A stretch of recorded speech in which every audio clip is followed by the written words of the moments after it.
Hey, hello everyone, Sean Simons, PPG Grandpa. I'm over here at the Scott Airfield. Is it an airfield or is it just a sod farm? We're gonna say it's an airfield even though it's a sod farm.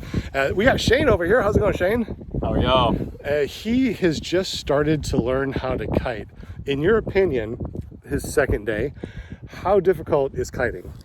It's not really bad. It's just, getting the understanding of getting the wing up, trying to adjust of where the wind's blowing to where the kite's actually going. If you can actually just stay behind the wing and, just keep it straight, you're actually doing really good. Does it look a little bit different from seeing Tucker do it and then you coming out and doing it yourself? Definitely. I do not recommend anybody trying to do any kind of self-training. I was actually going to myself, but I'm really glad I didn't. It is totally different. I mean, it's just better to get learned and just get teaching, because it definitely helps. I totally agree. I think I was kiting for 4 months using his wing. It was like an Afghan on rope. I mean, it was the worst wing in the world to learn.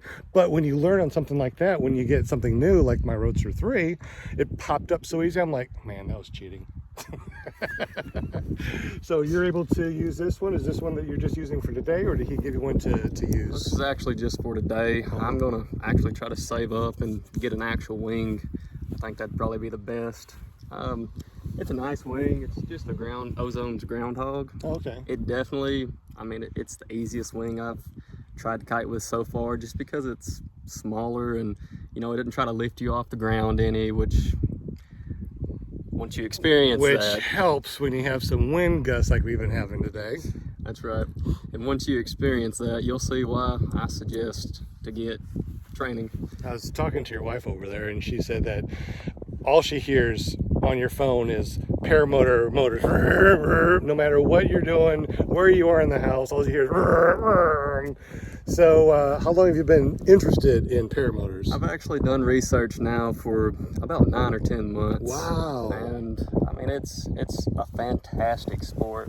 I've wanted to fly since I was a wee little boy, and it definitely fulfills that want and need and just desire to want to get in the air. So I definitely recommend paramotoring or paragliding or anything else that even gets you up in the air, right? That's right. There we go. That's awesome. So have you thought about, what kind of wing that you wanted? You actually talked to me about a Roadster 3, like you knew what I was on. You talked about a Spider 3, and I'm like, wow, are you sure that you don't fly? Because you sound pretty knowledgeable. Well, I've watched hours and hours and hours of reviews on all the wings. I've seen hours and hours and hours of podcasts, and I'm telling you, I've done a whole bunch of research before I even started to try to get in this sport, just because I don't want to come out and, like most instructors, they sell, and I just don't want to go and somebody try to sell me something that just wouldn't work for me. So I just thought I'd do all my research, get a little knowledge about everything, and then go from there. That sounds good. What kind of wing are you looking at right now? Are you leaning towards something by any chance? Definitely. I'm definitely leaning towards the Ozone Spider 3, just because it's super lightweight material. It's a low B, which most people are like, oh, I want the biggest safety and all that. Well, it's pretty much an A, just with a little bit of trim range. You fly, and I hear you. To me, even though it's a B, when I first started, I think I just told you this right before we started filming, is that the first 4 months of me flying, I never touched the tip string or the trims. Only after I was flying for hours and hours and hours, I'm like, okay, let me go ahead and pull the trims. And I'm so happy I got something like this and not just an A-wing. That A-wing I would have outgrown in like the first month.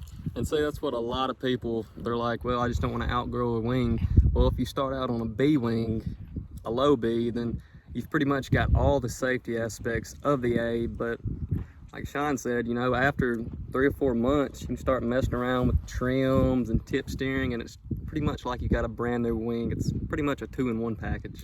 You know what? You're right. That's right. I didn't even think about that. You're absolutely right. It's like a 2-in-1 wing with the trims all the way in, and you don't touch the tip steering. It's like a solid A. I mean, when I was over doing the SIV course, I had all the trims in, and I was using the brakes, so it was pretty much like an A.